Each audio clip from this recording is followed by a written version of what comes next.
Well, ladies and gents, we did it. We finally did it. We finally hit platinum, which means I am finally qualified to talk to you guys about the gold to plat push. Now, I know for some of you this seems a bit trivial, but you know, I'm an old guy, okay? I'm an old guy in the gaming space, and with a full-time job, the time commitment it can take to rank up in these competitive online games can feel a little burdensome. So for me, who can dedicate 10-ish, 20 hours a week if I'm lucky of actual gameplay, I'd say I'm doing pretty well. I'm saying this is, I'm on a pretty good pace right now. And I'm gonna say this: whatever rank you have a goal of hitting, if and when you hit it, be proud.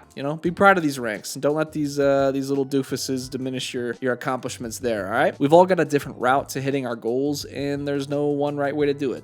Enough about me though. I'd say if you clicked on this video, you're either hard stuck gold, you just entered gold, you're looking for tips at any rank, you just love Rivals content, or my personal favorite, you're higher rank and you've come to correct me at the first bad piece of advice. All are welcome. All I'm trying to share in these videos, guys, is advice and tips that I've learned along the way from the perspective of someone who is not a pro gamer, not a professional streamer, not a professional content creator. I've never been top 500 or someone with unlimited time to practice. But I'm telling you, if I can do this, you guys can do this. Use me as a baseline. I'll post my hours played here. I'll post my stats here. I've got nothing to hide. It's not anything incredible, but I got it done. And the point is I'm learning and I'm advancing. The point I'm trying to prove here is if you start forming good habits, it can build on itself, and it can do so quickly. You don't have to be a professional, but you can improve over time, and you can become a really good player over time. It's just going to take time. It's just going to take practice. It's going to take some failure. You're going to fail a lot, and you're going to have to be okay with it. And if you can't be honest with yourself or others when you do make those mistakes, this is going to be a long ranked journey for yourself. Now, if you are a player with limited time like me, the goal is to get smarter with your time and do more effective things with your limited time. Learn as much as you can, so when you actually jump into a game, and you'll be prepared to make the most of it when you actually get those reps in. My point is, you don't have to be a professional gamer to reach top level ranks. You don't have to be the best in the world to rank up.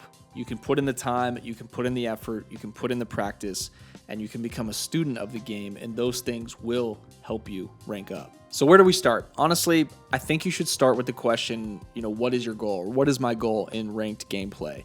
And write that down. Physically write it down. I know it's such a boomer thing to say. I'm not even a boomer, okay? I'm a millennial. But write it down. It's going to have more impact if you do that, I promise. So what is your goal in ranked? Is it to hit a certain rank? Is it to just go as high as you can to find your potential? Is it to play with your friends to help them rank up? Is it to just rank up with your friends? They're helping you. Whatever it is, write it down, because this is also going to determine what you actually need to do to climb and what you're willing to do or dedicate as far as time goes to take those steps or those strides toward ranking up. My personal goal in Rivals is just to rank up as high as possible, see what my true potential is, put everything that I talk about into practice, absorb as much information from higher ranked players and put that into practice to see what works. I just want to see what I'm capable of in a game like this and see how far I can truly go. I also think it's important to recap what got you to the current rank you're at, because whatever you did at the lower ranks to advance, you're likely going to need to bring some of what you learned or some of what you did there to the next ranked tier. It's about building good habits on top of good habits. I've got a couple of videos about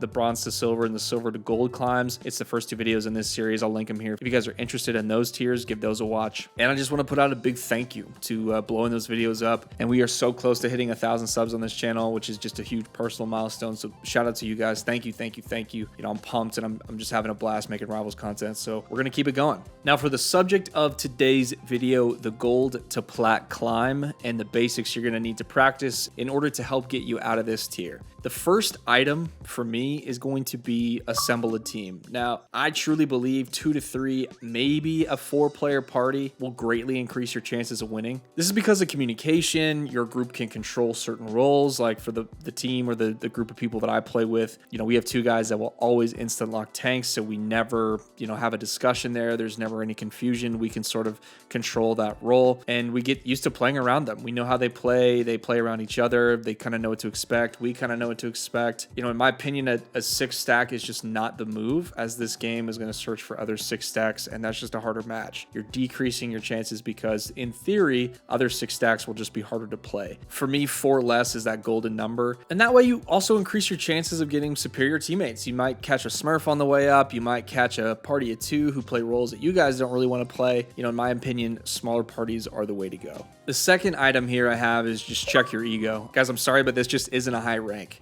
Okay, I'm excited to finally get into plat, and I still know that that's not crazy high rank. I'm guilty of it too, but gold is just not a higher rank. It's just not as high a rank as you guys think it is. And I thought I was better than I was, and I just wasn't. And so what you run into are people who regurgitate game knowledge and in-game actions they've absorbed online, and they're sort of expecting everyone else in the lobby to understand or comply or play off of, and it's just not going to happen. You know, your Magneto's not going to bubble at the right time. Your Adam Warlock's going to res your team straight into a team wipe. Your Scarlet Witch is going to die before getting a single pure chaos off. You know, you can study the best way to cook a steak and repeat it from memory, word for word, the cooking directions, but when the time it comes to actually cook it, you fry that thing into the ground. And that's sort of what gold is. People tend to know what they want to do. They've done it sporadically while climbing in these gold ranks, but it's just not consistent, and neither is your team.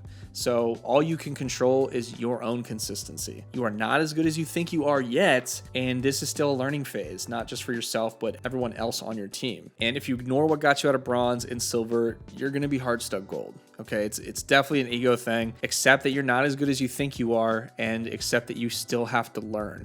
There's a lot of ego in gold, and it's very, very strange. The third item I have for you guys is you're gonna need to start narrowing your hero focus a lot more seriously. And I initially started playing Rivals by filling as much as I could. You know, my thought process here was let people pick who they want first and who they want the most, and I'll just fill, and that way we increase our chances of everyone getting their mains. What ended up happening is I became the burden. Right? I'd fill, but the biggest issue was actually me stunting my own gameplay. I would end up being the burden to the team, and I would hurt them more than actually helping. You know, obviously there's caveat to this. In my opinion, have at least one to two heroes of each role where you can be effective.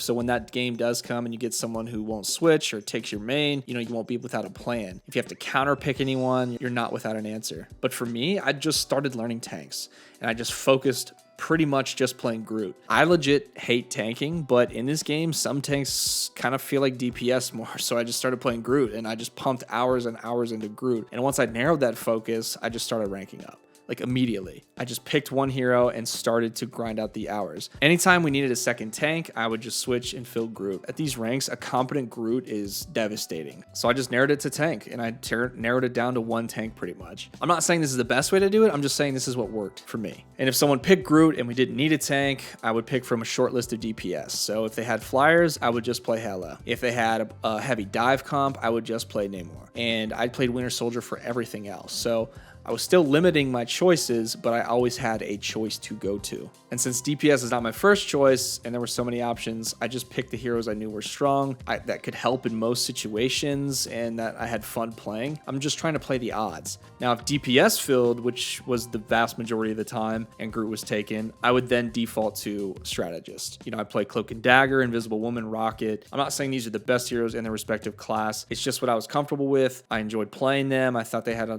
decent amount of utility. Heroes I knew I could be at least competent with and are useful in a lot of comps. I really honestly did limit my choices, and as a result, I just started winning a lot more because I could start diffing the other team in these specific roles. And just know, like, I've fought this concept a lot when the game first came out, and I was convinced it was better to be a jack of all trades so you could fill any role at any time, when really I should have been more selfish in reducing my own hero selection to at least one of each role and, honing my skills and tech on those heroes. Selfish, by the way, doesn't mean one tricking, but just giving yourself and the team the options to flex as needed, but be limited in those flex options. So when the team goes, hey, we need a tank, I said, okay, I can play Groot well. Say, hey, we need a DPS. Say, hey, I'll play Winter Soldier unless they have flyers. Otherwise, I'm picking Hela. Or hey, we need a strategist. I say, okay, my Cloak and Dagger is okay. I can play Invisible Woman and Rocket okay. I never feel like I don't have an option when I don't get my first pick, but I definitely have a short list of first picks. The fourth item I'm going to talk about is ult economy.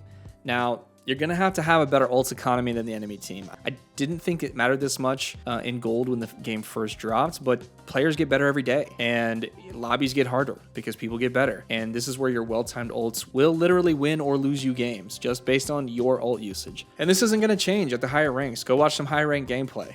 The timing of these ults is crucial to victory. So if you can start being consistent when using your ult effectively, coordinating with your team, you're going to start winning more. You just are. The wild card at the end of the day is your team. So you're going to have to focus on yourself. If you play strategist, you need to coordinate usage with the other strategists. Turn your mic on, type it. It doesn't matter. You just got to do it. I promise if you don't coordinate your support ults, you're going to lose a lot more than win. DPS, if you feed the enemy support ults by shooting enemy tanks with no purpose, you're going to lose because you're giving them a better ult economy. You're enabling them to use their ults more often in team fights. If the enemy team has more ults on average than your team, your chances of losing greatly increases. And this is going to come with reps. You're going to whiff a few, you're going to fat finger a few, you're going to sit on a few way too long. There are perfect moments to use ults, but waiting to use them for the perfect moments is also incorrect. When I got a lot more fast and loose with my Groot ults, I started ranking up faster. In my opinion, it's about providing the net value. Does getting a 6-person ultimate kill combo provide value? Of course it does. But can solo ulting an enemy healer during a team fight give you value? Yeah, of course it does. And it can win you the fight. It can win you the round. If I know a strategist does not have a defensive ult ready and we're in a team fight and I know they might get it, I will solo ult them. I will try my best to secure kills on strategists. If I can force strategists to use their defensive ults, if I throw my Groot ult down and I get them to accidentally use both of their support ults at the same time, it happens all the time, then that's net value. That's a win. We just got them to waste both of them.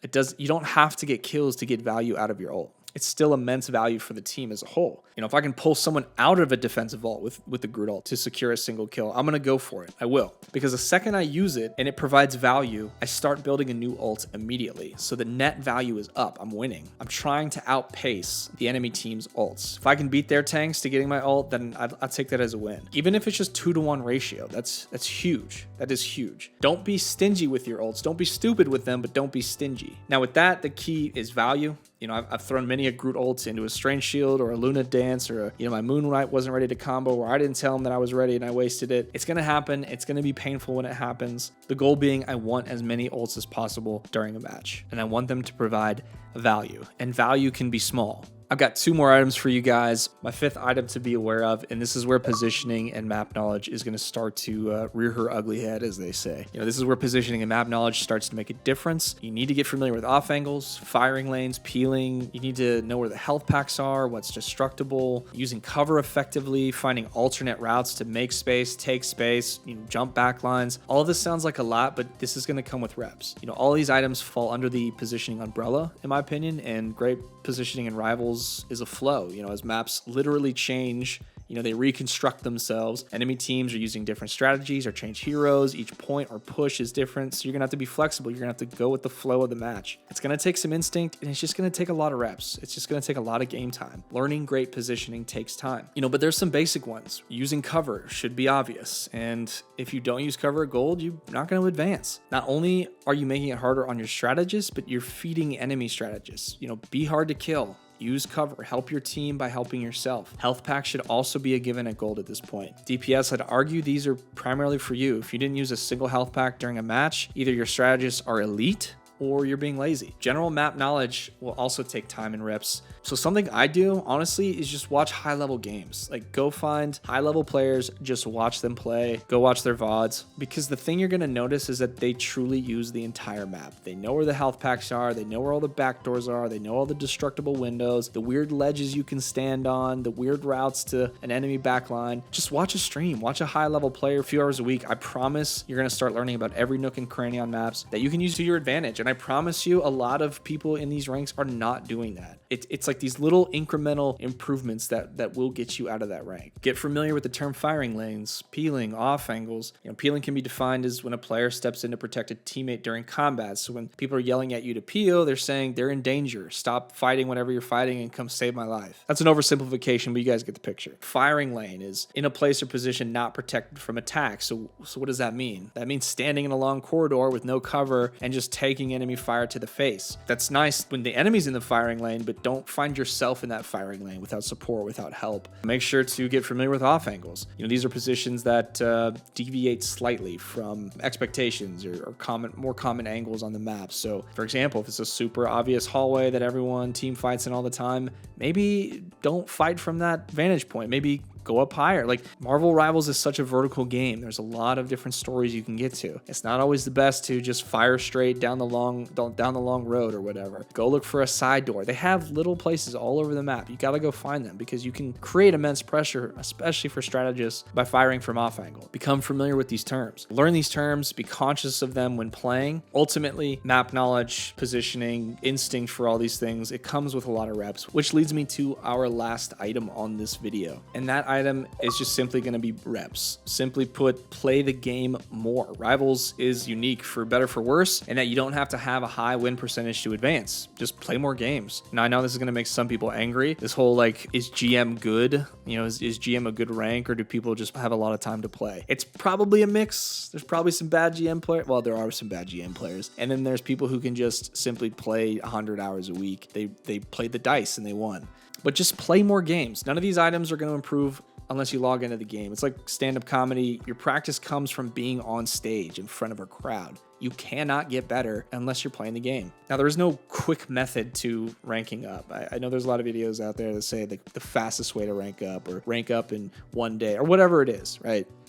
I'm not a believer in that at all. At the end of the day, did you put in the hours? Now, you might be good and you could do it in a short amount of time because you're good, but you still have to log in. You still have to chug through those hours and those good games and those bad games to rank up. So, and that goes for anything in life, fitness, business, ranked Marvel Rivals. You need time to make it happen. So go into your sessions with a plan, think about your goal, and just practice. Thank you guys for watching. And again, a massive thank you to those who made it to the end. If there's anything that I missed that you and the homies know got you out of gold and into plat, please don't hesitate to share, as we are all trying to get better and climb those ranks. Knowledge is power, people. Don't gatekeep it. Share it. This has been Ghost Stories Gaming, guys. If you enjoyed the content and wish to see the next video in this series or any content from my channel, I do game reviews. I have a podcast where we talk to other creators about their creative journeys. If any of you guys are interested in doing that and make content, hit me up. Like, I'll talk to anyone. Or if you want to see any additional Marvel Rivals content, drop a share, a like, a sub. Everything helps with the algorithm. No interaction is too small, I promise you.